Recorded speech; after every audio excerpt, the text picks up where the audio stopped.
What's up, everyone? Welcome back to episode 4 of the Scenic build. I'm up here for probably the last time of 2022. I came up for one night only just to finish winterizing the cabin. I figured, why not knock out a little paint while I'm in the process? The weather is absolutely gorgeous this weekend. Everything is right, and I have just enough time to get it done. So the plan is I'm going to do coats 2 and 3 of base on the bottom of the boat right now. Later on tonight, I'm going to do the first layer of flake. So let's get to work.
Well, a bit of a disaster on that one, folks. Not really sure what happened. Either I didn't have the gun tuned properly, or, they say you should be mixing 1 tablespoon of flake per quart of clear.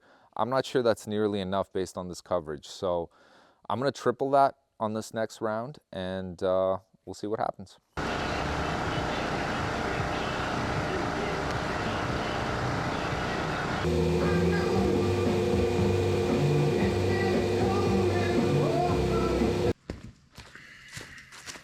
Epic failure. I used the wrong size flake. I ordered big ones in the beginning by mistake, and yeah, I didn't check the label. Pretty sure my gun is broken. So that's it for 2022, guys. I'll see you in the spring.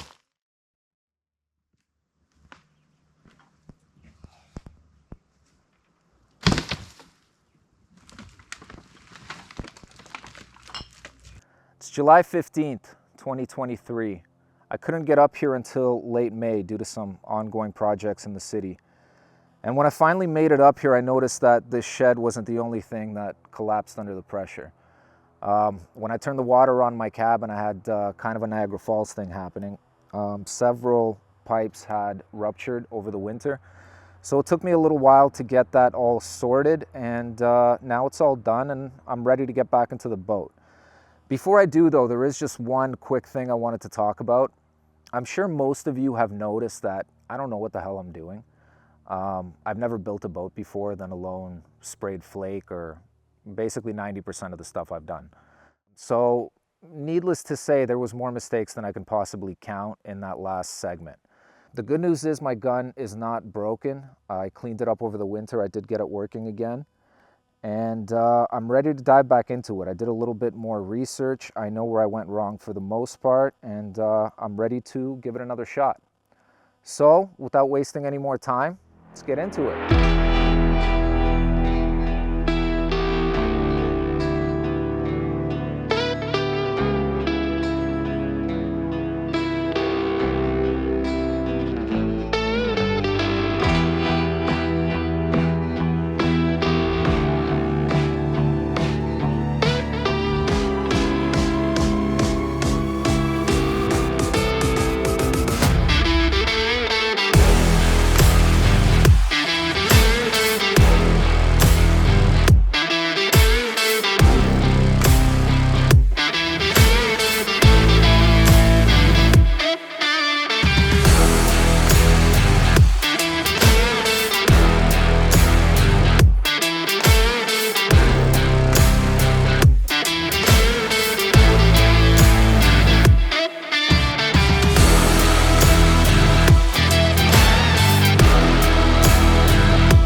fish on.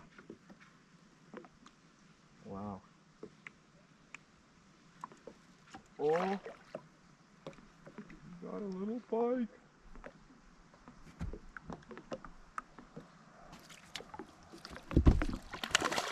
My buddy. Beauty. See you later, buddy.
I did have some issues with runs in those first 2 coats, primarily because I didn't have my flow dialed in.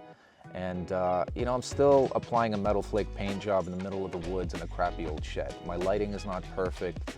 It's tough to keep track of the spots that I did or didn't do. So what happens is you start layering up that clear and it creates runs. As you guys saw, I had to do quite a bit of sanding to get that down, and I still have a lot of work to do there.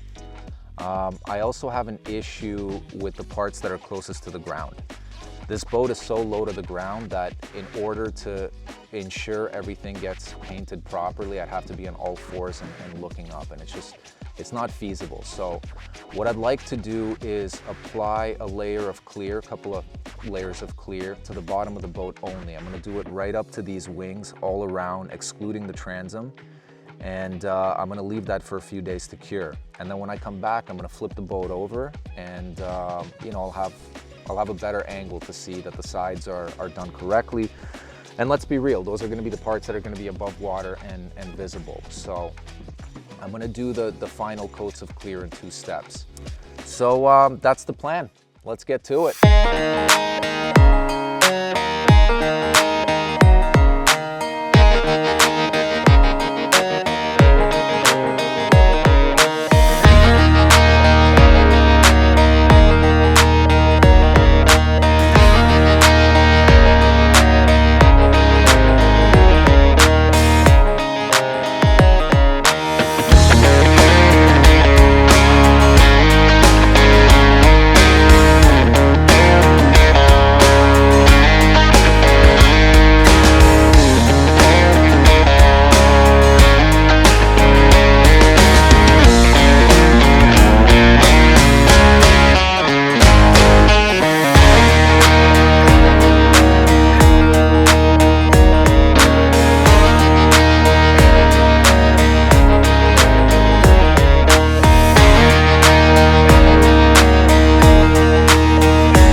So now that the bottom of the boat is finally done, I'm gonna let it cure for a couple of days. And while I do that, I'm gonna start working on some of these individual pieces that I need to get painted as well. Today, I'm gonna be working on the center hatch that's gonna house all of my electronics.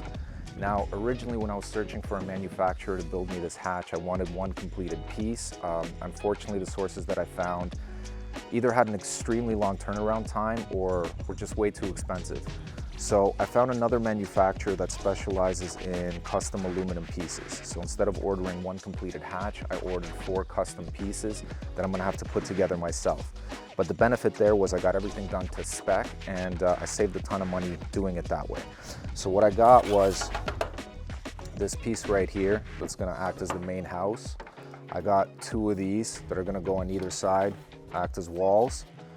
And then I got this piece right here that I'm gonna attach everything to. That's gonna go right in the middle, about 2 inches from the bottom.